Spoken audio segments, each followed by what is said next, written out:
ಎಲ್ರಿಗೂ ನಮಸ್ತೆ. Welcome to my YouTube channel. ಎಲ್ಲರೂ ಹೇಗಿದ್ದೀರಾ? ಐ ಹೋಪ್ ಎಲ್ಲರೂ ಚೆನ್ನಾಗಿದ್ದೀರಾ ಅಂದ್ಕೊಂಡು ವಿಡಿಯೋನ ಸ್ಟಾರ್ಟ್ ಮಾಡ್ತಾ ಇದ್ದೀನಿ. ಇದು ಕೂಡ ಕಂಟಿನ್ಯೂ ವ್ಲಾಗ್ ಆಗಿರುತ್ತೆ. ವಿಡಿಯೋನ ಕೊನೆವರೆಗೂ ನೋಡಿ, ಹಾಗೆ ಸಪೋರ್ಟ್ ಮಾಡಿ.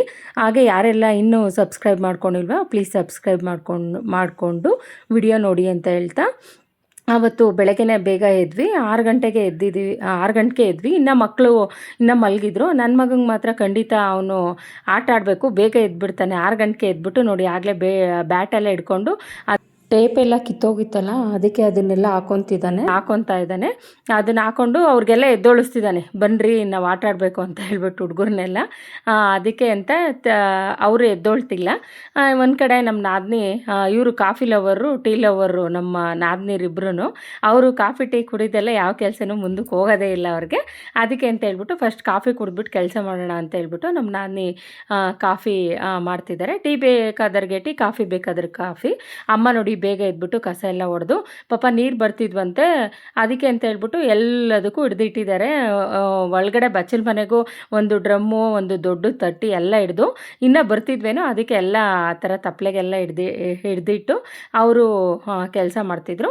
ಹಾಗೆ ಕಾಫಿ ಎಲ್ಲ ಕುಡ್ದಿದ್ದಾದಮೇಲೆ ನೋಡಿ ಹುಡುಗರೆಲ್ಲ ಆವಾಗಲೇ ಸೇರಿಕೊಂಡು ಆಟ ಆಡ್ತಿದ್ದಾರೆ. ಇದು ಏನೋ ಗ್ರೀಟಿಂಗ್ಸ್ ಅಂತೆ, ಅದನ್ನು ಆಟ ಆಡ್ತಿದ್ದಾರೆ. ಇವನಿಗೆ ನನ್ನ ಮಗ ಎಲ್ಲೋದ್ರೂ ಎಲ್ಲ ಹುಡುಗರನ್ನು ಕೂಡಾಕೊಂಡು ಆಟ ಆಡಿಸ್ತಾನೆ. ಎಲ್ಲ ಆಟ ಸಾಮಾನು ಕೂಡ ಕೊಡ್ತಾನೆ. ಸರಿ ಅಂತೇಳಿ ನಾನು ಮೆಹಂದಿ ಹಚ್ಕೊಂಡು, ಅಮ್ಮ ಸ್ನಾನ ಮಾಡಿಕೊಂಡು ಪೂಜೆಗೆಲ್ಲ ರೆಡಿ ಮಾಡು ಅಂತ ಹೇಳಿದ್ರು ನಮ್ಮತ್ತೆ. ಸರಿ ಅಂತ ಹೇಳ್ಬಿಟ್ಟು ಇವರು ನಮ್ಮ ನಾದಿನಿಯವರು ಅಡುಗೆ ಎಲ್ಲ ಮಾಡ್ತಿದ್ದಾರೆ. ನಾನು ಬರೀ ಒಂದು ಸೊಪ್ಪು ಸೋಸಿಟ್ಬಿಟ್ಟು ಅದು ಮೆಹಂದಿ ಒಣಗೋಣವರೆಗೂ ಒಣಗಲಿ ಸ್ವಲ್ಪ ಅಂತ ಹೇಳ್ಬಿಟ್ಟು, ಅದು ಸೊಪ್ಪೆಲ್ಲ ಸ್ವಲ್ಪ ಬಾಡಿರೋ ಥರ ಇತ್ತು, ಅದಕ್ಕೆ ಸೋಸ್ಬಿಟ್ಟು ಒಂದು ತೇವದ ಬಟ್ಟೆ ಮಾಡಿ ಇಟ್ಬಿಡೋಣ ಅಂತ ಹೇಳ್ಬಿಟ್ಟು ಅದನ್ನು ಮಾಡ್ತಾಯಿದ್ದೀನಿ. ಅವರು ಹೋಗು ಸ್ನಾನಕ್ಕೆ ಅಂತ ಹೇಳಿದ್ರು. ನಾನು ಸ್ನಾನಕ್ಕೆ ಹೋಗೋಣ ಅಂತ ಹೋದೆ. ಅಷ್ಟೊತ್ತಿಗೆ ನಮ್ಮ ಮನೆಯವರು ಬಂದರು. ನಮ್ಮ ಅತ್ತೆ ಹೇಳ್ತು, ನೋಡಮ್ಮ ಬರ್ತಿದ್ದ ಪ್ರಕಾಶ ಬಂದ ಅಂತೇಳಿ. ಇವರು ಅಲ್ಲಿ ನೀರು ಹೋಗ್ತಿಲ್ವಂತೆ, ಅದಕ್ಕೆ ಈ ಥರ ಮಾಡ್ತಿದ್ದಾರೆ ಅಮ್ಮ. ಪಾಪ ನೈಟು ಹೊರಟ್ರಂತೆ ನಮ್ಮ ಮನೆಯವರು. ನೈಟು ಬರೋಕ್ಕಾಗಲಿಲ್ಲ, ಕೆಲಸ ಇದೆ ಅಂತ ಹೇಳಿದ್ರು. ಸರಿ ಬೆಳಗ್ಗೆನೇ ಬೇಗ ಬನ್ನಿ ಅಂತ ಹೇಳಿದ್ದೆ. ಅವರು ಕೂಡ 8:30 ಅಷ್ಟೊತ್ತಿಗಾಗಲೇ ಬಂದರು.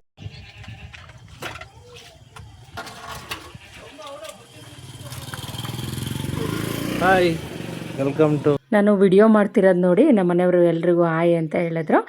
ಸರಿ, ನಮ್ಮ ಪಾಪು ಆಲ್ರೆಡಿ ಸ್ನಾನಕ್ಕೆ ಹೋಗಿದ್ದ, ಅವನು ಕರಿತಾ ಇದ್ದ, ಬಾರಮ್ಮ ಸ್ನಾನ ಮಾಡಿಸೋ ಅಂತೇಳಿ. ನಮ್ಮ ಮನೆಯವರು ಬೇಗ ಪಾಪಕ್ಕೆ ಸ್ನಾನ ಮಾಡಿಸಿ, ನೀನು ಬೇಗ ರೆಡಿ ಆಗೋಗು, ಟೈಮ್ ಆಗುತ್ತೆ, ನಾವೆಲ್ಲ ಅಷ್ಟು ದೂರದಿಂದ ಬಂದಿದ್ದೀವಿ, ನೀವು ರೆಡಿಯಾಗಿಲ್ಲ ಅಂತಂದರು. ಸರಿ ಅಂತ ಹೇಳ್ಬಿಟ್ಟು ನಾನು ಕೂಡ ಸ್ನಾನ ಮುಗಿಸಿ ಬಂದ್ವಿ, ನಾನು ನಮ್ಮ ಪಾಪು. ಅಷ್ಟರಲ್ಲಿ ಇವರು ಸೀನಣ್ಣ ಅಂತ ಹೇಳ್ಬಿಟ್ಟು ನಮ್ಮ ನಾದಿನಿ ಊರವರೇ, ತುಂಬ ಒಳ್ಳೆಯವರು. ನಾವು ಕೂಡ ಅವ್ರಿಗೆ ಜಾತ್ರೆಗೆಲ್ಲ ಕರೆದಿದ್ವಿ, ಅವರು ಕೂಡ ಬಂದಿದ್ದರು. ನಮ್ಮ ಅತ್ತೆ ನಮ್ಮ ನಾದಿನಿ ಇಬ್ಬರೂ ಅನ್ನ ಸಾಂಬಾರೆಲ್ಲ ಆಗಿತ್ತು. ಬೋಂಡ ಮಾಡಿಬಿಡೋಣ ಅಂತೇಳ್ಬಿಟ್ಟು ನೋಡಿ ಬೋಂಡಾಗ ಆಲ್ರೆಡಿ ರೆಡಿ ಮಾಡ್ತಿದ್ದಾರೆ. ಅಣ್ಣನ ಮಾತಾಡಿಸಿ ಹಾಗೆ ಇವರು ಹೆಂಡ್ತಿ ಅವರು ಬಂದಿದ್ದರು. ಅವರು ಹೆಂಡ್ತಿ ಹೆಸರು ರಾಧಾ ಅಂತಾನೆ ನೋಡಿ, ಇವರೇ ರಾಧಾ ಅಂತ ಮೇಲ್ಗಡೆ ಕೂತ್ಕೊಂಡಿರೋರು, ಅವ್ರನ್ನೂ ಕೂಡ ಮಾತಾಡಿಸ್ದೆ. ಮಿಸ್ತಿಯಾ ಅರ್ಚನಾ ಅಕ್ಕ, ಚೆನ್ನಾಗಿದ್ದೀರಾ? ನೀನು ಬಂದು ಹೆಣ್ಮಗ ಮಾಡ್ಬೇಕು ಇವಾಗ.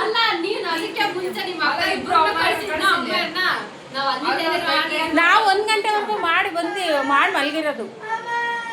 ಇವಳು ಅರ್ಚನಾ, ಅದೇ ಅಕ್ಕ ಕೂತ್ಕೊಂಡಿದ್ದಾರಲ್ಲ, ಕವಿತಕ್ಕ ಅವ್ರ ಮಗಳು ಇವಳು ಅರ್ಚನಾ ಅಂತ ಹೇಳ್ಬಿಟ್ಟು. ಇವಳು ಕೂಡ ನಮ್ಮ ಜೊತೆನೇ 3 ಇಯರ್ಸ್ ಇದ್ಲು. ಅವಳು ಬಂದಿದ್ಲು, ಅವಳನ್ನೂ ಕೂಡ ಮಾತಾಡಿಸ್ದೆ. ನೋಡಿ ನನ್ನ ಮಗ ಹೇಗೆ ಕಾಣಿಸ್ತಿದ್ದಾನೆ, ಇದೇ ಅವನು ಒಪ್ಪಿ ತೊಗೊಂಡಿರೋ ಶರ್ಟು. ನಾನು ಲಾಸ್ಟ್ ವಿಡಿಯೋದೆಲ್ಲ ಹೇಳಿದ್ನಲ್ಲ, ಜಾತ್ರೆಗೆ ಅವನೇ ಇಷ್ಟಪಟ್ಟು ತೊಗೊಂಡಿದ್ದಾನೆ ಅಂತ. ನಾನು ಹೇಳಿದೆ ಚೆನ್ನಾಗಿಲ್ಲ ಕಣೋ, ಅದು ತುಂಬ ಲೂಸ್ ಇದೆ ಅಂದರೆ, ಇಲ್ಲ ನಂಗೆ ಇದೇ ಬೇಕಮ್ಮ ಅಂತ ಹೇಳ್ಬಿಟ್ಟು ಅವನು ಅದೇ ಸೆಲೆಕ್ಟ್ ಮಾಡ್ಕೊಂಡ. ಇವರು ನಮ್ಮ ರಾಧಕ್ಕ ಅಂತ ಬೆಲ್ಲ ಕೊಡ್ತಾರೆ ನೋಡಿ. ಇವರು ಗೊತ್ತಲ್ಲ,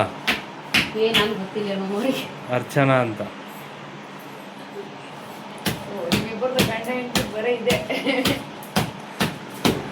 ನಾನು ಹೇಳ್ತಿ ಬಿಡಂಗಿಲ್ಲ ಕಣಕ್ಕ. ಇವ್ರು ಕುತ್ಕೊಂಡು ರೆಡಿ ಆಗ್ತಾವ್ರು ನಮ್ಮ ಮನೆಯವರು. ತುಂಬ ಸ್ಲೋ ಆಗಿದ್ದಾರೆ, ಯಾಕೆ ಅವರು ತಲೆ ಓಡ್ತಿಲ್ಲ ಅಂತಿದ್ರು. ನೋಡಿ ಬೈತಿದ್ದಾರೆ ನಮ್ಮ ಮನೆಯವರು, ವಿಡಿಯೋ ಮಾಡೋಕ್ಕೆ ಬರಲ್ಲ ಅಂತ. ಏನು ಮಾಡೋದು, ಹಬ್ಬ ಏನು ಮಾಡೋಂಗಿಲ್ಲ. ನಮ್ಮ ಮನೆಯವ್ರಿಗೆ ವಿಡಿಯೋ ಮಾಡೋಕೆ ಕೊಟ್ಟಿದ್ದೆ, ಅದಕ್ಕೆ ಎಲ್ಲರೂ ಪರಿಚಯ ಮಾಡ್ಕೊತ ವಿಡಿಯೋ ಮಾಡಿದ್ರು. ನನಗೂ ಕೂಡ, ನಾನು ವಿಡಿಯೋ ಹಿಂಗೆ ಶೇಕ್ ಮಾಡ್ತಾರೆ, ಅದಕ್ಕೆ ಶೇಕ್ ಮಾಡಬೇಡಿ ಅಂತ ಹೇಳಿದ್ದಕ್ಕೆ ಆ ಥರ ಹೇಳ್ತಿದ್ದಾರೆ. ಹಂಗೆ ನಮ್ಮ ಮನೆಯವರು ಸ್ವಲ್ಪ ಅರ್ಚನಾ ಪಾಪ ಎಲ್ಲ ಪೂಜೆಗೆಲ್ಲ ಅತ್ತೆ ನಾನೇ ಪೂಜೆ ಮಾಡ್ತೀನಿ, ನೀನು ಫಸ್ಟ್ ಹೋಗಿ ರೆಡಿ ಆಗುತ್ತೆ, ಟೈಮ್ ಆಗುತ್ತೆ ಅಂತಂದ್ಲು. ಅದಕ್ಕೆ ಅಂತ ಹೇಳ್ಬಿಟ್ಟು ನಾನು ರೆಡಿ ಆಗ್ತಾಯಿದ್ದೆ. ಇಲ್ಲಿ ನಮ್ಮ ನಾದಿನೇ ಬೋಂಡ ಎಲ್ಲ ಮಾಡ್ತಿದ್ದಾರೆ, ಹಪ್ಪಳ ತೆಳ್ಸಿಟ್ಟು ಬೋಂಡ ಎಲ್ಲ ಮಾಡ್ತಿದ್ದಾರೆ. ಅನ್ನ ಕಾಳು ಗೊಜ್ಜು ಎಲ್ಲ ರೆಡಿಯಾಗಿತ್ತು, ಅನ್ನ ಸಾಂಬಾರು ಎಲ್ಲನೂ. ಆಮೇಲೆ ಅರ್ಚನಾ ಪೂಜೆ ಮಾಡೋದೇ ಎಲ್ಲರೂ ವೆಯ್ಟ್ ಮಾಡ್ತಾಯಿದ್ರು. ಅರ್ಚನಾ ಪೂಜೆ ಆಗಿದ ತಕ್ಷಣ ಎಲ್ಲರೂ ಊಟ ಮಾಡೋಣ, ಮತ್ತು ಟೈಮ್ ಆಗಿಬಿಡುತ್ತೆ, ಆರತಿ ಕಟ್ಟೋದಕ್ಕೆ ಹೋಗ್ಬೇಕಿತ್ತು ದೇವಸ್ಥಾನದ ಹತ್ರ ಅಂತೇಳಿ ತೆಗ್ದು. ಅಲ್ಲಿ ಸ್ವಲ್ಪ ಒಳ್ಳೊಳಗೆ ಹಂಗೆ ಇತ್ತು, ಅದಕ್ಕೆ ಹೌದಾ? ಇದು ಸಣ್ಣದು ಕಲ್ಲು ಹ್ಞೂ ತೆಂಗಿನಕಾಯಿನೂ ಹಿಂಗಾಗೋದಿಲ್ಲ ನೋಡಿ, ಇದು ಐತ ಕರ್ಗೋದಿಲ್ಲ. ಓ ಇನ್ನೂ ಆಯ್ತದು. ಹ್ಞೂ ಕರೆಕ್ಟ್ ಅಕ್ಕ. ಅಂದ್ರೆ ಸ್ವಲ್ಪ ಹೊತ್ತು ನೀರು ಒಯ್ದು ನೆನೆ ಹಾಕ್ಬೇಕಾಗುತ್ತೆ. ಬೇಡಪ್ಪ, ನೀರು ಇದ್ಬಿಟ್ರೆ ಅದೆಲ್ಲ ಮತ್ತೆ ಪಾಯಸ ಥರ ಆಗ್ಬಿಡುತ್ತೆ. ಅದಕ್ಕೆ ಕೊಡ್ತೀನಿ, ಸ್ವಲ್ಪ ಲೇಟ್ ಆದ್ರೆ ಪರವಾಗಿಲ್ಲ. ಅಕ್ಕ ಊಟ ಮಾಡ್ಬಿಟ್ಟು ಕೂಟಕ್ಕ ಇಲ್ಲ ಹಂಗೆ ಮಾಡ್ತೀನಿ. ಇನ್ನೇನಪ್ಪ ಅರ್ಚನನ ಪೂಜೆ ಆಯ್ತು. ಅಕ್ಕ ಬೆಲ್ಲ ಕೊಡ್ತಾಯಿದ್ರು. ಇದು ಅರ್ಚನಂದು ಫೈನಲಿ ಪೂಜೆ ಎಲ್ಲ ಮಾಡಿದ್ಲು, ಚೆನ್ನಾಗೇ ಮಾಡಿದ್ದಾಳೆ ಪಾಪ. ಇದು ಫೋಟೋ ನಮ್ಗೆ ಯಾರಿಗೂ ಎಟಕ್ತಿರ್ಲಿಲ್ಲ, ಅರ್ಚನಂಗೆ ಒಬ್ಳಿಗೆ ಎಟಕ್ತಾ ಇದ್ದಿದ್ದು. ಅರ್ಚನನೇ ಪಾಪ ಹತ್ಬಿಟ್ಟು ಅಕ್ಕನೂ ಅರ್ಚನಾ ಇಬ್ಬರೂ ಪೂಜೆ ಮಾಡಿದ್ರು.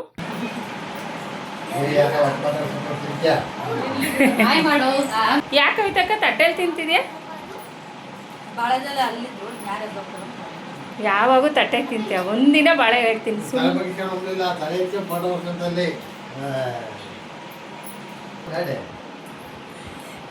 ಹಂಗೆ ಇಲ್ಲಣ್ಣ, ನಿಜ ಸೀರಿಯಸ್ ಆಗಿ ದೇವರನ್ನ ಕೇಳಿ ಸೀರಿಯಸ್ ಆಗಿ ಅಣ್ಣ.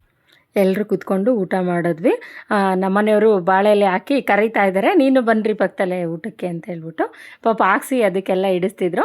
ನಮ್ಮ ನಾದಿನಿ ಎಲ್ರಿಗೂ ಕೂಡ ಪಾಪ ಊಟ ಬಡಿಸ್ತಾಯಿದ್ರು. ನಾವು ಕೂಡ ಎಲ್ಲರೂ ಬೇಗ ತಿಂದ್ಬಿಟ್ಟು ಅಲ್ಲಿ ದೇವಸ್ಥಾನದ ಹತ್ರ ಹೋಗೋಣ, ಆರತಿಗಳು ಹೊರಟ್ಬಿಡುತ್ತೆ ಅಂತ ಹೇಳ್ಬಿಟ್ಟು ನಮ್ಮತ್ತೆ ಪಾಪ ಅರ್ಜೆಂಟ್ ಮಾಡ್ತಿದ್ರು, ಬೇಗ ಹೇಳ್ರಮ್ಮ ಟೈಮ್ ಆಗುತ್ತೆ ಅಲ್ಲಿಗೆ ಹೋಗೋಣ ಅಂತೇಳಿ. ಸರಿ ನಮ್ಮ ಆಯಿತು, ಊಟ ಮುಗಿಸ್ಕೊಂಡ್ಬಿಡ್ತೀವಿ, ಊಟ ಆಗಿದ ತಕ್ಷಣ ಹೋಗ್ತೀವಿ ಅಂತ ಹೇಳ್ಬಿಟ್ಟು ನಾನು ಕೂಡ ಫೋಟೋ ಎಲ್ಲ ಅಲ್ಲಿ ವಿಡಿಯೋ ಎಲ್ಲ ಮಾಡಿಕೊಂಡೆ. ಸ್ವಲ್ಪ ವಿಡಿಯೋ ಆಗಿದ ತಕ್ಷಣ ಊಟಕ್ಕೆ ನಾನು ಕೂಡ ಕೂತ್ಕೊಂಡೆ. ಎಲ್ಲರೂ ಕೂಡ ಊಟ ಮಾಡ್ತಿದ್ರು. ಊಟ ಮಾತ್ರ ತುಂಬ ಚೆನ್ನಾಗಿ ಮಾಡಿದರು. ನಮ್ಮ ನಾದಿನಿರಿಬ್ಬರೇ ಮಾಡಿದ್ದು. ಅವರು ತುಂಬ ಕಾಳುಗೊಜ್ಜು ಮತ್ತು ಒಬ್ಬಟ್ಟಿನ ಸಾಂಬಾರೆಲ್ಲ ತುಂಬ ಚೆನ್ನಾಗಿತ್ತು ಅಂತ ಎಲ್ಲ ಹೇಳಿದ್ರು. ಮತ್ತು ಪಕೋಡ ಕೂಡ ತುಂಬ ಚೆನ್ನಾಗಿ ಹಾಕ್ತಾರೆ ಅವರು. ನಮಗೆ ಅವ್ರು ಮಾಡೋದು ಯಾವಾಗಲೂ ಇಷ್ಟ. ನಮ್ಮ ಫ್ಯಾಮಿಲಿಗೆ ಅವ್ರು ಪಕೋಡ ಮಾಡೋದು ಅಂದರೆ ತುಂಬ ಇಷ್ಟ ಆಗುತ್ತೆ. ನಮ್ಮ ಅತ್ತೆ, ನಮ್ಮ ಮನೆಯವರು, ನಮ್ಮ ನಾದಿನಿ 3 ಜನ ತುಂಬ ಚೆನ್ನಾಗಿ ಮಾಡ್ತಾರೆ ನೋಡಿ. ಅಪ್ಪ ಮಗ ಇಬ್ಬರು ಒಂದೇ ಎಲೆಯಲ್ಲೇ ತಿನ್ನಬೇಕು. ನನ್ನ ಮಗ ನಮ್ಮ ಮನೆಯವ್ರು ಬಂದುಬಿಟ್ರೆ ಅವರು ಬಾಲ ಆಗ್ಬಿಟ್ಟಿರ್ತಾನೆ, ಯಾರ ಹತ್ರನೂ ಹೋಗೋದೇ ಇಲ್ಲ. ನಮ್ಮ ಮನೆಯವ್ರು ಇದ್ದರೆ ಎನಿ ಟೈಮ್ ನಮ್ಮ ಮನೆಯವ್ರ ಜೊತೆನೇ ಅವನು ಇರೋದು. ಅವ್ರು ನಮ್ಮ ಮನೆಯವ್ರು ಇಲ್ಲ ಅಂದರೆ ಎಲ್ಲ ಹುಡುಗರ ಜೊತೆನೂ ಆಟ ಆಡ್ತಿರ್ತಾನೆ, ಆ ಥರ ಅವನು. ನಾವೆಲ್ಲ ಊಟ ಮಾಡಿದ್ವಿ. ಆಮೇಲೆ ಲಾಸ್ಟಲ್ಲಿ ನನ್ನ ನಾದಿನಿ ಕೂಡ ಅವರು ಕೂಡ ಊಟ ಮಾಡಿದ್ರು. ಇವರು ನೋಡಿ ಇದೇ ಊರು ಹೆಣ್ಮಗಳು. ನಮ್ಮನೆಯವರು ಇವರೆಲ್ಲ ಚಿಕ್ಕ ವಯಸ್ಸಿಂದ ಫ್ರೆಂಡು, ಅಕ್ಕನ ಥರನೇ ಟ್ರೀಟ್ ಮಾಡ್ತಾರೆ ನಮ್ಮನೆಯವರು. ಇವ್ರಿಗೆ ಊಟ ಮಾಡಿ ಬನ್ನಿ ಅಂತ ಹೇಳಿದ್ವಿ. ಇಲ್ಲ ಅಕ್ಕ ನಾನು ಉಪವಾಸ ಇದ್ದೀನಿ, ಹಾಗೆ ಆರತಿ ಹೊತ್ಕೊಂಡು ಹೋಗ್ಬೇಕು ದೇವ್ರಿಗೆ ಅಂತ ಹೇಳಿದ್ರು. ಅವ್ರ ಮನೆಯವರು ಅವರು ಊಟ ಮಾಡಿದ್ರು, ಅವ್ರ ಹಸ್ಬೆಂಡು. ಇದು ಅರ್ಚನಾ ಏಮಾಗೆ ರೆಡಿ ಮಾಡ್ತಾ ಇದ್ದಾಳೆ. ಮತ್ತು ಎಲ್ಲರೂ ರೆಡಿ ಆದ್ವಿ ನೋಡಿ. ನಾವು ಇದು ಅಕ್ಕಿ ಇಟ್ಟು ಮತ್ತು ಅದೇ ದೇವ್ರಿಗೆ ಆರತಿ ಮಾಡೋದಕ್ಕೆಲ್ಲ ಬ್ಯಾಗಲ್ಲಿ ಇಟ್ಕೊಂಡಿದ್ದೀವಿ. ಬ್ಯಾಗಲ್ಲಿ ಇಟ್ಕೊಂಡು ನಾವು ದೇವಸ್ಥಾನದ ಹತ್ರ ಎಲ್ಲರೂ ಬಂದ್ವಿ. ಇಲ್ಲಿ ದೇವಸ್ಥಾನದ ಹತ್ರನೇ ನಾವು ಆರತಿ ಕಟ್ಟಬೇಕು. ಈ ಊರಲ್ಲಿರೋರು ಪ್ರತಿಯೊಬ್ಬರು ಅಷ್ಟೇ. ಅವ್ರ ಮನೆಯಿಂದ ಅಂದರೆ ಇದು ವಿರುಪ್ ಸಮುದ್ರ ಅಂತ ಈ ಊರ ಹೆಸರು. ಇಲ್ಲಿ ಯಾರು ಕೂಡ ಮನೆಯಿಂದ ಆರತಿ ಕಟ್ಟಬಾರ್ದು, ಅಂದರೆ ಈ ಊರು ನೀರು ಹಾಕ್ಬಿಟ್ಟು ಆರತಿ ಕಟ್ಟಂಗಿಲ್ಲ. ಇದು ಅಲ್ಲಿರೋ ಅಂಥ ಪದ್ಧತಿ, ಅಂದರೆ ಇದು ಏನೋ ಹಿಸ್ಟ್ರಿ ಅಂತೆ. ಸೊ ಅದಕ್ಕಾಗ್ಬಿಟ್ಟು ಪ್ರತಿಯೊಬ್ಬರು ನೋಡಿ ಎಲ್ಲರೂ ಬ್ಯಾಗ್ ಇಟ್ಕೊಂಡು, ಅಂದರೆ ಆರತಿಗೆ ಏನೇನು ಬೇಕೋ ಅದನ್ನೆಲ್ಲ ತೊಗೊಂಡು ಇಲ್ಲಿ ಈ ಊರಿನ ದೇವಸ್ಥಾನದ ಹತ್ರ ಬರ್ತಾರೆ. ಇದು ವಿರುಪ್ ಸಮುದ್ರ ಅಂದರೆ ನಮ್ಮೂರಲ್ಲಿರೋ ದೇವಸ್ಥಾನದ ಇದು ಶಿವಂದು ಟೆಂಪಲ್ಲು. ಈ ಟೆಂಪಲ್ ಹತ್ರ ಕೂತ್ಕೊಂಡು ಪ್ರತಿಯೊಬ್ಬರು ಕೂಡ ಆರತಿಗೆ ಅಂದರೆ ಆರತಿ ಕಟ್ಟೋದಕ್ಕೆ ನೀರು ಬರುತ್ತೆ. ವಲಸೆ ನಮ್ಮ ಪಕ್ಕದೂರ್ದು ವಲಸೆ ಮರಮ್ಮ, ಅದರದ್ದೇ ಇದು ಜಾತ್ರೆ ಆಗ್ತಿರೋದು. ಆ ವಲಸೆ ಮರಮ್ಮನೇ ಇದು 3 ಊರಿಗೆ ಗ್ರಾಮ ದೇವತೆ ವಲಸೆ ಮರಮ್ಮ. ಸೊ ಆ ವಲಸೆಯಿಂದ ನೀರು ಬರುತ್ತೆ, ಟ್ಯಾಂಕರ್ ಬರುತ್ತೆ, ನೀರಿನ ಟ್ಯಾಂಕರು. ಆ ಟ್ಯಾಂಕರಿಂದ ನೀರು ಹಿಡ್ಕೊಂಡು ಆ ನೀರನ್ನ ತೊಗೊಂಡು ಬಂದು ಮನೆಯಿಂದ ತಂದಿರ್ತಾರಲ್ಲ ಅಕ್ಕಿ ಹಿಟ್ಟು ಮತ್ತು ಬೆಲ್ಲ ಎರಡೇ ಹಾಕೋದು, ಅದನ್ನು ಹಾಕ್ಬಿಟ್ಟು ಆ ನೀರು ಹಾಕ್ಬಿಟ್ಟೆ ನೋಡಿ ಆರತಿ ಮಾಡ್ತಿದ್ದಾರಲ್ಲ ಆ ಥರ ಆರತಿ ಮಾಡಿ, ಇಲ್ಲೇ ಆರತಿ ಮಾಡಿ, ಮನೆಯಿಂದ ಮಾಡಲ್ಲ, ಇಲ್ಲೇ ಈ ದೇವಸ್ಥಾನದ ಹತ್ರನೇ ಪ್ರತಿಯೊಬ್ಬರೂ ಆರತಿ ಎಲ್ಲ ಕಟ್ಬಿಟ್ಟು ಅಲ್ಲೇ ಆರತಿನೆಲ್ಲ ರೆಡಿ ಮಾಡಿ ಮತ್ತು ಅಲ್ಲೇ ಪೂಜ್ಕೊಂಡು ಆರತಿನ ಇಲ್ಲಿಂದನೇ ವಲಸೆಗೆ ಆರತಿಗಳೆಲ್ಲ ಹೋಗಿ ಅಲ್ಲಿ ಅಮ್ಮಂಗೆ ಬೆಳ್ಕೊಂಡು ಬರೋದು, ಅದು ಈ ಊರಿನ ಪದ್ಧತಿ. ಯಾಕೆ ಅಂತ ಹೇಳಿದ್ರೆ ಇದು ಅಮ್ಮ ಅದು ವಲಸೆ ಮಾರಮ್ಮ ಇದೆಯಲ್ಲ, ಅದು ವಲಸೆ ಮತ್ತು ವಿರುಪ್ ಸಮುದ್ರಕ್ಕೆ ಮಧ್ಯ ಒಂದು ದೊಡ್ಡ ಕೆರೆ ಇದೆ. ಅದು ಮೇ ಬಿ ಒಂದು 100 ಎಕರೆ ಮೇಲಿರ್ಬೋದು, ನನಗೆ ಗೊತ್ತಿಲ್ಲ, ನಾನು ಅಂದಾಜು ಮೇಲೆ ಹೇಳ್ತಿದ್ದೀನಿ. ದೊಡ್ಡ ಕೆರೆ, ಒಟ್ಟಿನಲ್ಲಿ 100 ಎಕರೆ ಮೇಲೆ ಇರ್ಬೋದು. ಅಲ್ಲಿ ದೊಡ್ಡ ಕೆರೆ ಅಲ್ವಾ, ಅಲ್ಲಿ ನೀರಿತ್ತಂತೆ. ಆ ನೀರಲ್ಲಿ ಆಟ ಆಡೋದಕ್ಕೆ ಅಮ್ಮಂಗೆ ಅದು ವೇಷ ಬದಲಾಯಿಸ್ಕೊಂಡು ಕೊಕ್ರೆ ಥರ ಆಗಿ ಆ ನೀರಲ್ಲಿ ಆಟ ಆಡೋಕ್ಕೆ ಅಂತೇಳಿ ಬರೋದಂತೆ. ಆವಾಗ ಇಲ್ಲಿ ವಿರುಪ್ ಸಮುದ್ರದಲ್ಲಿ ಇರೋರು ಯಾರೋ ಒಬ್ಬರು ಆ ಕೊಕ್ರೆಗೆ ಕಲ್ಲು ಹಾಕಿದ್ರಂತೆ, ಕಲ್ಲು ಎಸ್ತಿದ್ದಾರೆ. ಅದು ಅಮ್ಮಂಗೆ ಕೋಪ ಬಂದುಬಿಟ್ಟು ಅಲ್ಲೇ ದೇವರು ಪ್ರತ್ಯಕ್ಷ ಆಗಿಬಿಟ್ಟು, ದೇವ್ರ ಥರ ಪ್ರತ್ಯಕ್ಷ ಆಗಿ ಅಂದರೆ ಈ ಊರಿಂದ ಯಾವುದೇ ರೀತಿ ನಮ್ಮೂರಿಗೆ ನೀರು ಅದು ಆಗಿ ಬರೋದಿಲ್ಲ. ಮತ್ತು ಇಲ್ಲಿಂದ ಹೆಣ್ಣು ಕೂಡ ಅದೇ ಮದುವೆ ಮಾಡ್ಕೊಳೋ ಥರ ಅಲ್ಲಿಂದ ಇಲ್ಲಿಗೆ, ಇಲ್ಲಿಂದ ಅಲ್ಲಿಗೆ ಅದು ಆಗಿ ಬರೋದಿಲ್ಲ. ಮತ್ತು ದನ ಕರುಗಳು ಅಷ್ಟೇ ಇಲ್ಲಿಂದ ಅಲ್ಲಿಗೆ ವಲಸೆಯಿಂದ ವಿರುಪ್ ಸಮುದ್ರದಿಂದ ವಲಸೆಗೆ ಆಗಿ ಬರೋದಿಲ್ಲ ಅಂತ ಹೇಳ್ಬಿಟ್ಟು ಅಮ್ಮ ಆ ಥರ ಶಾಪ ಕೊಡ್ತಂತೆ. ಅದಕ್ಕೆ ಅಂತಲೇ ಈ ಊರಲ್ಲಿರೋ ಪ್ರತಿಯೊಬ್ಬರೂ ಈ ಊರು ದೇವಸ್ಥಾನದ ಹತ್ರ ಬಂದು ಅದೇ ನಾನು ಹೇಳಿದ್ನಲ್ಲ ಲಾಸ್ಟ್ ನೋಡಿ, ಈ ಥರ ಅಲ್ಲೇ ಆರತಿ ಎಲ್ಲ ರೆಡಿ ಮಾಡಿಕೊಂಡು ತೊಮಟ ಎಲ್ಲ ಕಟ್ಕೊಂಡು ಆರತಿ ರೆಡಿ ಮಾಡಿ ಅಲ್ಲೇ ಪೂಜಿಸಿ ಇಲ್ಲಿಂದ ಅಮ್ಮ ಅದೇ ವಲಸೆಗೆ ನಮ್ಮೂರಿಂದ 1 ಕಿಲೋಮೀಟ್ರ್ ಆಗುತ್ತಲ್ಲ ಅಲ್ಲಿಗೆ ಹೋಗಿ ಆರತಿನ ಬೆಳ್ಕೊಂಬರೋದು. ಸೊ ಇದು ಇಲ್ಲಿನ ಹಿಸ್ಟ್ರಿ. ನನಗೆ ಮುಂಚೆಯಿಂದನೂ ನಮ್ಮ ಮನೇಲಿ ಅಜ್ಜಿ ಇತ್ತು. ಆ ಅಜ್ಜಿ ನನಗೆ ಹೇಳ್ತಾಯಿದ್ರು, ಎಲ್ಲರೂ ಕೂಡ ಹೇಳ್ತಾ ಇರ್ತಾರೆ, ಆ ಊರಲ್ಲಿರೋರೆಲ್ಲ ಅಂದರೆ ಹಿರಿಯವರು ಅಂದರೆ ವಯಸ್ಸಾಗಿರೋರೆಲ್ಲ ಈ ಸ್ಟೋರಿ ಹೇಳ್ತಾಯಿದ್ರು. ಈ ಊರಿಗೆ ನಾನು ಮದುವೆ ಆದಮೇಲೆ ಇದು ನನಗೆ 3ನೇ ಜಾತ್ರೆ. 5 ವರ್ಷಕ್ಕೊಂದ್ಸಲ ಇದು ಜಾತ್ರೆ ಆಗೋದು. ಪ್ರತಿ 5 ವರ್ಷಕ್ಕೊಂದ್ಸಲ ಇದು ಜಾತ್ರೆ ನಡೆಯುತ್ತೆ. ತುಂಬ ಚೆನ್ನಾಗಿ ನಡೆಯುತ್ತೆ. ಅಂದರೆ ಲಾಸ್ಟ್ ಟೈಮೆಲ್ಲ ಅಂದರೆ ಆರತಿಗಳೆಲ್ಲ ಸಿಂಪಲ್ಲಾಗೆಲ್ಲ ಮಾಡ್ತಾಯಿದ್ರು 2 ವರ್ಷ ನೋಡ್ದಂಗೆ. ಆದರೆ ಈ ವರ್ಷ ಮಾತ್ರ ತುಂಬ ಗ್ರ್ಯಾಂಡಾಗೆ ಜಾತ್ರೆ ಆಯಿತು ಅಂತಲೇ ಹೇಳ್ಬೋದು. ನೋಡಿ ನೀವೇ ನೋಡ್ತಾ ಇದ್ದೀರಲ್ಲ ಯಾವ ರೀತಿ ಎಷ್ಟು ಜನ, ಇಡೀ ಊರವರೆಲ್ಲ ಜನ ಎಲ್ಲ ಇಲ್ಲಿ ದೇವಸ್ಥಾನದ ಹತ್ರನೇ ಇದ್ದಾರೆ. ತುಂಬ ಚೆನ್ನಾಗಿತ್ತು ಜಾತ್ರೆ, ಮಾತ್ರ ತುಂಬ ಚೆನ್ನಾಗಿ ಎಂಜಾಯ್ ಮಾಡಿದ್ವಿ. ನಾವು ಕೂಡ ಹಾಗೆ ಸೆಲ್ಫಿ ಫೋಟೋಸ್ ಎಲ್ಲ ತೊಗೊಂಡ್ವಿ ಎಲ್ಲರೂ. ಇದು ನೋಡಿ ನಮ್ಮೂರಿಂದ ದೇವ್ರಿಗೆ ಇದು ಹಾರನ ತೊಗೊಂಡು ಹೋಗ್ತಿದ್ದಾರೆ ಗಾಡೀಲಿ. ಇಲ್ಲಿ ಕೂಡ ಅರ್ಚನಾನೇ ನಾನೇ ಅತ್ತೆ ಆರತಿ ಹೊತ್ಕೊಂಡು ಹೋಗ್ತೀನಿ ಅಂತ ಎಲ್ಲ ಹೇಳಿದ್ಲು. ಸರಿನಪ್ಪ ಆಯಿತು ನೀನೇ ಇಟ್ಕೊ ಅಂತೆಲ್ಲ ಹೇಳಿದ್ವಿ. ಅವಳು ನಮ್ಮತ್ತೆ ಒಳಗಡೆ ಹೋಗಿ ಸೇರ್ಕೊಂಡ್ಬಿಟ್ಟಿದ್ದಾರೆ. ಅವರೆಲ್ಲೂ ನಾವು ಹುಡುಕ್ತಾ ಇದ್ದೀವಿ, ಎಲ್ಲಿ ಹೋಗಿದ್ದಾರೆ ಕಾಣಿಸ್ತಾ ಇಲ್ಲ ಅಂತೇಳಿ ತಿರ್ಗಿ ಆಮೇಲೆ ಫೋನ್ ಮಾಡಿ ಕರೆದ್ವಿ, ಎಲ್ಲಿದ್ದೀರಾ ಬನ್ನಿರಿ ಹೊರ್ಗಡೆ ಅಂತೇಳಿ. ಆಮೇಲೆ ಅರ್ಚನಾ ಆರತಿ ಎತ್ಕೊಂಡು ಬಂದ್ಲು. ಇದೇ ನಮ್ಮ ಆರತಿ, ಅರ್ಚನನ್ನೇ ಇಟ್ಕೊಂಡಿದ್ಲು.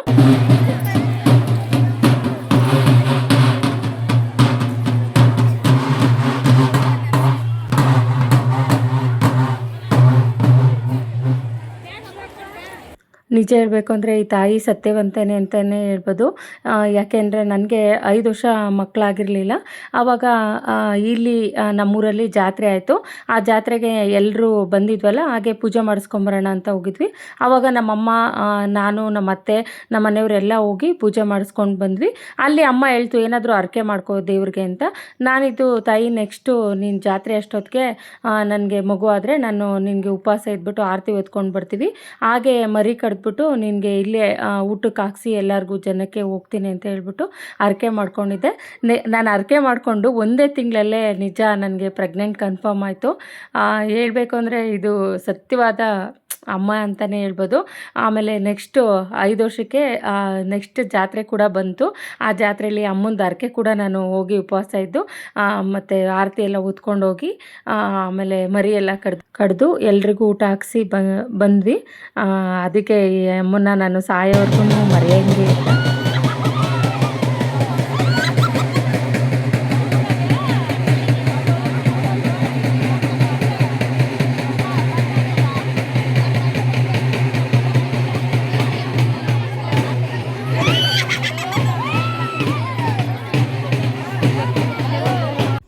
ನೋಡಿ ಲೇಡೀಸ್ ಅಂತ ಏನಿಲ್ಲ, ಎಲ್ಲರೂ ಕೂಡ ತುಂಬ ಎಂಜಾಯ್ ಮಾಡಿದ್ರು. ಅವರು ಕೂಡ ಸಿಳ್ಳಿ ಎಲ್ಲ ಹಾಕೋದು ಆ ಥರ ಎಲ್ಲ ಮಾಡಿದ್ರು. ತುಂಬ ಖುಷಿ ಆಯಿತು. ಸದ್ಯ ಆರತಿ ಎಲ್ಲ ಹೊರಟ್ವು. ಲಾಸ್ಟ್ ಟೈಮು ಕೆರೆ ಒಳಗಡೆ ಹಾಸಿ ಕರ್ಕೊಂಡು ಹೋಗಿದ್ರು. ಈ ಸಲ ಅಲ್ಲೆಲ್ಲ ತುಂಬ ಮುಳ್ಳಿದ್ದಾವೆ ಅಂತ ಹೇಳ್ಬಿಟ್ಟು ಕೆರೆ ಏರಿ ಮೇಲೆ ಕರ್ಕೊಂಡು ಆರತಿನೆಲ್ಲ ಸಾಗಿಸ್ಕೊಂಡು ಹೊರಟ್ರು. ನಾವಿದ್ದು ಇಲ್ಲ ಕೆರೆ ಒಳಗಡೆ ಆಸೆನೇ ಹೋಗೋಣ, ಹತ್ರ ಆಗುತ್ತೆ ಅದು, ಅಲ್ಲೇ ಹೋಗೋಣ ಅಂತೇಳ್ಬಿಟ್ಟು ನಾನು ನಮ್ಮ ನಾದಿನಿಯವರು ಮಕ್ಕಳನ್ನೆಲ್ಲ ಕರ್ಕೊಂಡು ಅಲ್ಲಾಸ್ ಹೋಗೋಣ ಅಂತೇಳಿ ಮಾತಾಡ್ಕೊಂಡ್ವಿ. ಅರ್ಚನಾ ಇದ್ಲಲ್ಲ, ಅದಕ್ಕೆ ಅರ್ಚನಂಗೆ ಅಲ್ಲೇ ಅವಳನ್ನ ಸ್ವಲ್ಪ ಮುಂದಕ್ಕೆ ಅಂದರೆ ಆರತಿ ಜೊತೆಗೆ ಯಾರಿಗಾದ್ರೂ ಪರಿಚಯ ಇರೋರ ಜೊತೆ ಕಳಿಸ್ಬಿಟ್ಟು ನಾವು ಹೋಗೋಣ ಅಂತೇಳ್ಬಿಟ್ಟು ನಮ್ಮ ನಾದಿನಿ ಅವರು ಎಲ್ಲ ವೆಯ್ಟ್ ಮಾಡಿದ್ರು.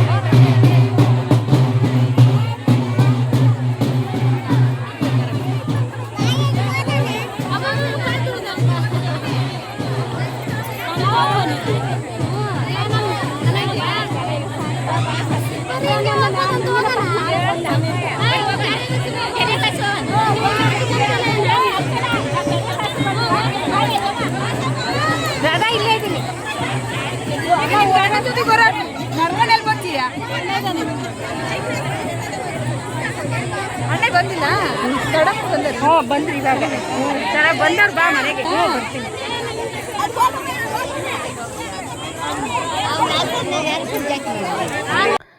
ನಮ್ಮ ನಾದಿನಿ ಫ್ರೆಂಡ್ಸ್ ಸಿಕ್ಕಿದ್ರು, ಈ ಯೆಲ್ಲೋ ಕಲರ್ ಸ್ಯಾರಿ ಅವರು ಅಕ್ಕ ನೀನು ಬಿಸಿಲಲ್ಲಿ ಹೆಂಗೆ ನಡ್ಕೊಂಬರ್ತೀಯ, ಅಣ್ಣ ಇನ್ನ ಜೊತೆಗೆ ಹೋಗಕ್ಕ ಅಂತೆಲ್ಲ ಹೇಳ್ತಿದ್ದಾಳೆ.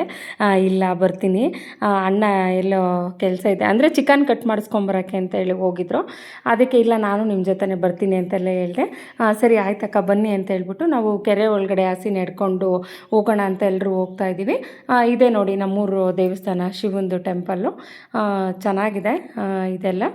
ಆಮೇಲೆ ನೋಡಿ ಇದು ಹೇಳಿದ್ನಲ್ಲ ನಾನು, ನೀರು ಬರುತ್ತೆ ಟ್ಯಾಂಕರ್ ನೀರು ಅಂತ ಹೇಳ್ಬಿಟ್ಟು, ಇದೇ ನೋಡಿ ವಲಸೆಯಿಂದ ಬಂದಿರೋದು ಟ್ಯಾಂಕರ್ ನೀರು. ನೋಡಿ ಅವ್ರು ಚೊಂಬು ಎತ್ಕೊಂಡು ಹೋಗ್ತಿದ್ದಾರೆ, ಅದರಲ್ಲಿ ನೀರು ಇಟ್ಕೊಂಡು, ಅದೇ ಆರತಿ ಇನ್ನೂ ಕೆಲವರು ಕಲಿಸಿರ್ಲಿಲ್ಲ ಅಂದರೆ ಲೇಟ್ ಆಗಿದೆ ಅನಿಸುತ್ತೆ ಪಾಪ ಅವ್ರಿಗೆ, ಅದಕ್ಕೆ ನೀರಿಗೆ ಅಂತ ಹೇಳ್ಬಿಟ್ಟು ಚೊಂಬು ಇಟ್ಕೊಂಡು ಹೋಗಿ ನೀರು ಹಿಡ್ಕೊಂಬರೋಕೆ ಹೋಗ್ತಿದ್ರು. ಇದೇ ನೋಡಿ ಅದು ಕೆರೆ, ನಮ್ಮ ವಿರೂಪ ಸಮುದ್ರ ಮತ್ತು ವಲಸೆಗೆ ಮಧ್ಯೆ ಇರುವಂತಹ ಇದು ಕೆರೆ. ತುಂಬ ದೊಡ್ಡದು ಬಿಡಿ, ಹೇಳೋದಕ್ಕೆ ಆಗಲ್ಲ, ಅಷ್ಟು ತುಂಬ ದೊಡ್ಡದು. ಇಲ್ಲೇ ಲಾಸ್ಟ್ ಟೈಮ್ ಇಲ್ಲೇ ಹೋಗಿದ್ದಿದ್ದು ನಾವು ಕೂಡ, ಆರತಿ ಎಲ್ಲ ಇಲ್ಲೇ ಬಂದಿತ್ತು. ಈ ಸಲ ಯಾಕೆ ಅಂತ ಗೊತ್ತಿಲ್ಲ, ಅದು ಅದೇ ಹೇಳಿದ್ನಲ್ಲ ಮುಳ್ಳೆಲ್ಲ ಜಾಸ್ತಿ ಇದ್ದಾವೆ ಅಂತ ಹೇಳ್ಬಿಟ್ಟು ಅವರು ಕೆರೆ ಏರಿ ಮೇಲೆ ಕರ್ಕೊಂಡೋದ್ರು. ನಾವಿದು ಸ್ವಲ್ಪ ಹತ್ರ ಆಗುತ್ತೆ ಅಂತ ಹೇಳ್ಬಿಟ್ಟು ನಾವು ಇಲ್ಲೇ ನಡ್ಕೊಂಡು ಹೋದ್ವಿ. ನೋಡಿ ಇಲ್ಲಿಂದ ಎಷ್ಟು ಚೆನ್ನಾಗಿ ಕಾಣಿಸ್ತಿದೆ. ಭಾಳ ಜನ ಅಲ್ಲೇ ಹೋದರು, ಯಾರೋ ಸ್ವಲ್ಪ ಜನ ಮಾತ್ರ ಇಲ್ಲಿ ಕೆಲವ್ರು ಮಾತ್ರ ಬಂದಿದ್ದು. ಇನ್ನು ಅಂದರೆ ಆರತಿಯಿಂದನೇ ತುಂಬ ಜನ ಎಲ್ಲ ಹೋದರು. ಆಮೇಲೆ ನಮ್ಮ ಮನೆಯವರು ಫೋನ್ ಮಾಡಿದ್ರು, ಫೋನ್ ಮಾಡಿ ನಿಮ್ಮಮ್ಮ ನಿಮ್ಮ ಅಕ್ಕ ಎಲ್ಲರೂ ಬರ್ತಿದ್ದಾರಂತೆ, ಅವ್ರನ್ನೂ ಕರ್ಕೊಂಡು ಆಟೋದಲ್ಲಿ ಹೋಗಿವಂತೆ, ನೀನು ಬಾ ಅವರು ಬರಬೇಕಂತೆ ದೇವಸ್ಥಾನಕ್ಕೆ ಅಂತ ಹೇಳ್ಬಿಟ್ಟು ಹೇಳಿದ್ರು. ಹೌದಾ ಸರಿ ಆಯಿತು ಬನ್ನಿರಿ ಕರ್ಕೊಂಡೋಗಿ ಮತ್ತೆ ಮನೆ ಹತ್ರ ಬಿಡಿವಿ ಅಂತ ಅಂದೆ. ಅದಕ್ಕೆ ಅಂತ ಹೇಳ್ಬಿಟ್ಟು ನಮ್ಮ ಮನೆಯವರು ವಾಪಸ್ ಮತ್ತೆ ಅವರು ಚಿಕನ್ ಕಟ್ ಮಾಡಿಸ್ಕೊಂಬರೋಕ್ಕೆ ಅಂದರೆ ಸಂಜೆ ಟೈಮು ಮಾಡಿಕೊಡಲ್ಲ, ಮಧ್ಯಾಹ್ನನೇ ಹೋದರೆ ಅಂದರೆ ಬೇಗ ಹೋದರೆ ಮಾಡಿಕೊಡ್ತಾರೆ ಅಂತ ಹೇಳ್ಬಿಟ್ಟು ಅವರು ಹೋಗಬೇಕು, ನಾನು ಅಲ್ಲಿಗೆ ನೀನು ಮನೆ ಹತ್ರನೇ ಬಿಡ್ತೀನಿ, ಎಲ್ಲರೂ ಸೇರಿಕೊಂಡು ಸಂಜೆ ಆಟೋ ಮಾಡ್ಕೊಂಡು ಹೋಗೋಣ ಅಂತ ಹೇಳ್ಬಿಟ್ಟು ಹೇಳಿದ್ರು. ಅಷ್ಟರಲ್ಲಿ ಅಮ್ಮ ನಮ್ಮಮ್ಮ ಮತ್ತು ನಮ್ಮ ಅಕ್ಕ ಇವ್ರು ನೋಡಿ ನಮ್ಮ ಅಕ್ಕವರು ನಾದಿನಿ ಅಂದರೆ ನಮ್ಮ ಭಾವವರು ಅಕ್ಕ, ಅವರು ಕೂಡ ಜಾತ್ರೆ ಕರೆದಿದ್ವಿ, ಬಂದಿದ್ದರು, ತುಂಬ ಖುಷಿ ಆಯಿತು. ಎಲ್ಲರೂ ಕೂಡ ಬಂದುಬಿಟ್ಟು ಆಲ್ರೆಡಿ ಊಟ ಮಾಡ್ತಿದ್ರು. ಪಾಪ ಅಮ್ಮ ಅಲ್ಲಿ ಆರತಿ ಕಟ್ಟಿದ ತಕ್ಷಣ ಬಂದು ಇವ್ರಿಗೆಲ್ಲ ಊಟಕ್ಕೆ ಇಟ್ಕೊಟ್ಟು ಇವ್ರನ್ನೆಲ್ಲ ಅಂದರೆ ಮಾತಾಡಿಸ್ಕೊಂತ ಕೂತ್ಕೊಂಡಿತ್ತು ಅಮ್ಮ ಬಂದು. ಆಮೇಲೆ ಅಮ್ಮ ಇದ್ಬಿಟ್ಟು ನಾವು ಬರ್ತೀವಮ್ಮ ಎಲ್ಲರೂ ಹೋಗೋಣ ಅಂತೆಲ್ಲ ಹೇಳಿದ್ರು. ಅಮ್ಮಂಗೂ ಕೂಡ ಈ ದೇವ್ರ ಬಗ್ಗೆ ತುಂಬ ಭಕ್ತಿ ಇದೆ, ಯಾವಾಗಲೂ ಹೇಳ್ತಾ ಇರುತ್ತೆ ಇದು ಸತ್ಯವಾದ ದೇವರಮ್ಮ ಅಂತ ಹೇಳ್ಬಿಟ್ಟು. ಅದಕ್ಕೆ ಅಂತ ಕೈಲಾಗಲ್ಲ ಅಂದ್ರೂ ಅಷ್ಟು ದೂರದಿಂದ ಬಸ್ಸಲ್ಲಿ ಬಂದಿದ್ದೀನಮ್ಮಯ್ಯ. ಬೆಳಗ್ಗೆ ಅಂದರೆ ಪಾಪ ಇವರು ಇಲ್ಲಿ ತುಮಕೂರು ಬಿಟ್ಟಾಗೆ 7 ಗಂಟೆ ಆಗಿತ್ತಂತೆ, ಅಲ್ಲಿಗೆ ಬರೋಷ್ಟೊತ್ತಿಗೆ 12:30 ಆಗಿತ್ತು. ಪಾಪ ತುಂಬ ಬಿಸಿಲಿತ್ತು, ಅವರು ಬಂದು ತುಂಬ ಸಾಕಾಗಿ ಕೂತ್ಕೊಂಡ್ಬಿಟ್ಟಿದ್ದಾರೆ. ನನ್ನ ಮಗನ ಹಂಗೆ ರೇಗಿಸ್ತಿದ್ದಾರೆ, ಇದು ಯಾವ ಶರ್ಟು ಇಂಥದ್ದು ಹಾಕ್ಕೊಂಡಿದ್ಯಾ ಅಂತ ಹೇಳ್ಬಿಟ್ಟು ಅಮ್ಮ ನನ್ನ ಮಗನ ಹಂಗೆ ಅವಾಗವಾಗ ನಮ್ಮಮ್ಮ ಕಾಮಿಡಿ ಮಾಡ್ತಿರ್ತಾರೆ ಅಂತ ಹೇಳ್ತೀನಲ್ಲ, ಹಂಗೆ ಮಾಡ್ತಿದ್ರು. ಆಮೇಲೆ ನಮ್ಮ ಪ್ರೇಕ್ಷನ್ ಕೂಡ ಮಾತಾಡಿಸ್ಕೊಂಡು ಕೂತ್ಕೊಂಡಿದ್ವಿ. ಸಂಜೆ ಹೋಗೋಣ ಬಿಡಮ್ಮ ಅಂತ ಹೇಳ್ಬಿಟ್ಟು ನಾವೆಲ್ಲ ಮಾತಾಡಿದ್ವಿ.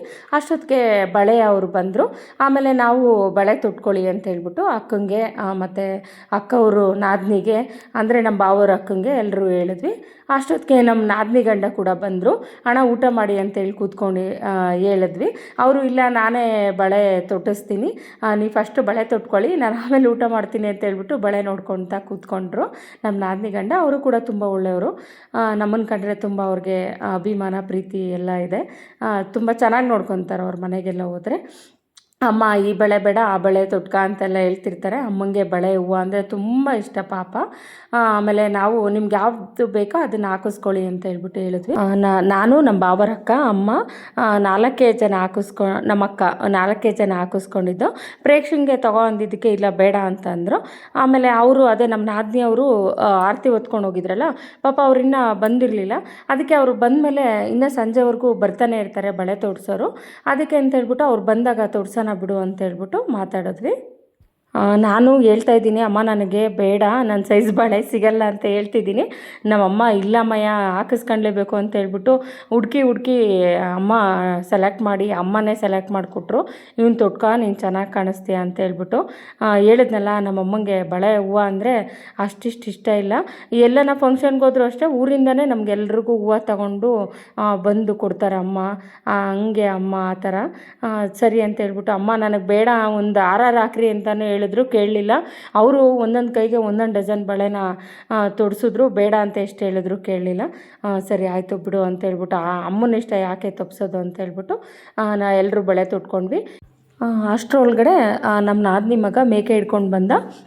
ಅವರಲ್ಲೇ ಇದು ನಮ್ಮ ಮೇಕೆನ ಬಿಟ್ಟಿದ್ವಿ ಮೇಯ್ಸೋದಕ್ಕೆ ಅಂತ ಹೇಳ್ಬಿಟ್ಟು ಅವನು ಅವ್ನ ಫ್ರೆಂಡು ಇಬ್ಬರು ಗಾಡೀಲಿ ತೊಗೊಂಡು ಬಂದು ಕೊಟ್ಟರು. ಅದಕ್ಕೆ ನೋಡಿ ಅದು ಬಂದಿದ್ದ ತಕ್ಷಣ ನಮ್ಮ ಪ್ರೇಕ್ಷನು ನನ್ನ ಮಗ ಆವಾಗಲೇ ಅದಕ್ಕೆ ಸೊಪ್ಪು ಎಲ್ಲ ಕಿತ್ಕೊಂಬಂದು ಹಾಕೋದು ಮತ್ತು ನೀರಿಡೋದು ಎಲ್ಲ ಮಾಡ್ತಿದ್ರು. ಅದು ಪಾಪ ಹೆದರ್ಕೊತಾ ಇತ್ತು, ಭಯ ಬೀಳ್ತಾಯಿತ್ತು ಪಾಪ. ಅದು ಇಷ್ಟು ದಿನದಿಂದ ಮೇಕೆ ಜೊತೆಲಿ ಬೆಳೆದಿತ್ತಲ್ಲ, ಇವಾಗ ಇಲ್ಲಿ ಬಂದಿರೋದಕ್ಕೆ ಹೆದರ್ಕೊತಿದ್ರು. ಇವರಿಬ್ಬರು ಬಿಡಬೇಕಲ್ಲ, ಹೇಳಿದ ಮಾತು ಕೇಳೋಂಗೇ ಇಲ್ಲ. ನಮ್ಮ ಪ್ರೇಕ್ಷ ಆ ಬಿಸ್ಕೆಟೇ ತಿನ್ಸೋಕೆ ಹೋಗ್ತಾಳೆ, ಹಂಗೆಲ್ಲ ಮಾಡ್ತಿದ್ಲು. ಅಷ್ಟೊತ್ತಿಗೆ ಜಾತ್ರೆಯಲ್ಲಿ ಹೋಗಿರೋರೆಲ್ಲ ಬಂದು ಎಲ್ಲ ಆಗಲೇ ತುಂಬ ಸೆಕೆ ಆಗಿತ್ತಲ್ಲ, ಎಲ್ಲ ಡ್ರೆಸ್ ಚೇಂಜ್ ಮಾಡಿಬಿಟ್ಟು ಆಲ್ರೆಡಿ ಇನ್ನೇನು ಚಿಕನ್ನು ಮಟನ್ ಮೇಕೆ ಎಲ್ಲ ಕಡಿಬೇಕಲ್ಲ, ಅದಕ್ಕೆ ಬೆಳ್ಳುಳ್ಳಿ ಎಲ್ಲ ಸುಲಿದಿಟ್ಕೊಳ್ಳೋಣ ಅಂತೇಳ್ಬಿಟ್ಟು ಫ್ಯಾನ್ ಹಾಕ್ಕೊಂಡು ಸುಲಿತಿದ್ದಾರೆ. ಅದು ಸಿಪ್ಪೆ ಎಲ್ಲ ಯಾವ ಕಡೆಗೆ ಬೇಕೋ ಆ ಕಡೆಗೆಲ್ಲ ಹೋಗ್ತಿದೆ. ನಮ್ಮಮ್ಮಂಗೆ ಪಾಪ ಬೆಳಗ್ಗೆ ಬೇಗ ಎದ್ಬಿಟ್ಟಿತ್ತಂತೆ. ಅದಕ್ಕೆ ನಮ್ಮಮ್ಮ ಆಗಲ್ಲಮ್ಮ ನನಗೆ ಸಾಕಾಗ್ಬಿಟ್ಟೈತೆ, ಸಂಜೆ ಎದ್ದೋಳಿಸ್ರಿ ಅಂತೇಳ್ಬಿಟ್ಟು ಮಲ್ಕೊಂಬಿಟ್ರು ಅಮ್ಮ. ಸರಿ ಅಂತೇಳ್ಬಿಟ್ಟು ಎಲ್ಲರೂ ಕೂಡ ಕೂತ್ಕೊಂಡು ಬೆಳ್ಳುಳ್ಳಿ ಸುಲಿತಾಯಿದ್ರು. ನನಗೆ ಒಂದು ನಮ್ಮ ಮನೆಯವ್ರು ಇದ್ಬಿಟ್ಟು ಕಾಫಿ ಮಾಡಿರಿ ನನಗೆ ಅಂತ ಹೇಳಿದ್ರು. ಸರಿ ಅಂತ ಹೇಳ್ಬಿಟ್ಟು ನಾನು ಹೋಗಿ ಟೀಗಿಟ್ಟೆ. ಆಮೇಲೆ ಇವರು ಅಕ್ಕ ಅದೇ ಬೆಳಗ್ಗೆ ಉಪವಾಸ ಇದ್ರಲ್ಲ, ಅದಕ್ಕೆ ಇವಾಗ ಊಟ ಮಾಡ್ತಿದ್ದಾರೆ. ಅವರು ಏನೋ ಅರಕೆ ಮಾಡ್ಕೊಂಡಿದ್ರಂತೆ, ಉಪವಾಸ ಇದ್ಬಿಟ್ಟು ಆರತಿ ಹೊತ್ಕೊಂಡು ಬರ್ತೀನಿ ಅಂತ ಹೇಳ್ಬಿಟ್ಟು. ಅದಕ್ಕೆ ಅಂತ ಹೇಳಿ ಅವರು ಪಾಪ ಇವಾಗ ಬಂದು ಊಟ ಮಾಡಿದ್ರು. ಅವರೂರು ಗುಡಿಬಂಡೆ ಅವರೂರು, ಅಲ್ಲಿಂದ ಇಲ್ಗನ ಬಂದಿದ್ದಾರೆ. ನಾವು ಕೂಡ ಕರೆದಿದ್ವಿ ಜಾತ್ರೆಗೆ ಬನ್ನಿರಿ ಅಂತ ಹೇಳ್ಬಿಟ್ಟು, ಅದಕ್ಕೆ ಬಂದಿದ್ದಾರೆ ನಮ್ಮ ಮನೆಗೆ. ಆಮೇಲೆ ಕಾಫಿ ಟೀ ಎಲ್ಲ ಚೆನ್ನಾಗೆ ಕಾಯ್ತು. ಇದು ನಾನು ಹೇಳಿದ್ನಲ್ಲ ನಮ್ಮ ಮನೇಲಿ ಟೀ ಲವರ್ ತುಂಬ ಇದ್ದಾರೆ ಅಂತ ಹೇಳ್ಬಿಟ್ಟು. ನಮ್ಮ ನಾದಿನಿಗೆ ಅರ್ಧ ಗಂಟೆಗೆ ಒಂದ್ಸಲ ಟೀ ಕುಡಿಲಿಲ್ಲ ಅಂದರೆ ಅವ್ರಿಗೆ ಮೈಂಡೇ ಹೊಡ್ತಿರಲ್ಲ. ಅದಕ್ಕೆ ಅಂತಲೇ ನಾನೇ ಟೀ ಮಾಡಿಕೊಟ್ಟೆ. ಯಾಕೆಂದರೆ ಅವರು ಪಾಪ ಬಿಸಿಲಲ್ಲಿ ಈಗ ತಾನೇ ಬಂದಿದ್ದಾರಲ್ಲ, ಸಾಕಾಗಿ. ಅದಕ್ಕೆ ಇಲ್ಲಾಂದರೆ ನನ್ನ ಹತ್ರ ಏನು ಮಾಡಿಸಲ್ಲ, ಅವರೇ ಮಾಡಿಕೊಂಡು ಕುಡಿತಾರೆ. ಆಮೇಲೆ ಎಲ್ಲರೂ ಕುಡಿದ್ರು, ಚೆನ್ನಾಗಿತ್ತು ಟೀ ಅಂತ ಎಲ್ಲರೂ ಹೇಳಿದ್ರು. ನಮ್ಮನೆಯವರು ಕೂಡ ಟೀ ಕುಡಿದ್ರು. ಅಂದರೆ ಜ್ಯೂಸ್ ಮಾಡೋಣ ಅಂದರೆ ಅವ್ರಿಗೆ ಜ್ಯೂಸ್ ಇಷ್ಟ ಇಲ್ಲ. ಯಾಕೆಂದರೆ ಅವ್ರಿಗೆ ಟೀ ಕಾಫಿನೇ ಹೇಳಿದ್ನಲ್ಲ, ಟೀ ಕಾಫಿ ಫೇವ್ರೇಟ್ ಅವ್ರದ್ದು. ಜ್ಯೂಸ್ ಎಲ್ಲ ಮಾಡಿದ್ರೆ ಖಂಡಿತ ಕುಡಿಯೋದಿಲ್ಲ.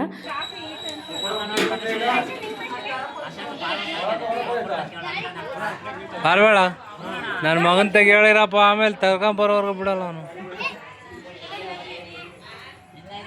ಕೂಡ ನನಗೊಂದು ಸ್ವಲ್ಪ ಚಿನಿ ನೋಡಿ, ನನ್ನ ಮಗ ನನಗೆ ಕಾಫಿ ಬೇಡಮ್ಮ ಅಂತ ಹೇಳ್ಬಿಟ್ಟು ಅವನು ಪ್ರೇಕ್ಷೆ ಇಬ್ಬರೂ ಜ್ಯೂಸ್ ತೊಗೊಂಡು ಬಂದು ಕುಡಿದ್ರು. ಆಮೇಲೆ ನಾನು ಕೂತ್ಕೊಂಡು ಕುಡಿದೆ. ಆಮೇಲೆ ಹಾಗೆ ಮಾತಾಡ್ತಾ ಅವ್ರ ಜೊತೆಲೆಲ್ಲ ಕೂತ್ಕೊಂಡಿದ್ವಿ. ಓಕೆ, ವಿಡಿಯೋನ ಇಲ್ಲಿಗೆ ಎಂಡ್ ಮಾಡ್ತಾಯಿದ್ದೀನಿ. Thank you so much. Next ವಿಡಿಯೋದಲ್ಲಿ ಮತ್ತೆ ಕಂಟಿನ್ಯೂ ಆಗುತ್ತೆ, ಇದೇ ಜಾತ್ರೆ ವಿಡಿಯೋನೇ ನೋಡಿ. Thank you all.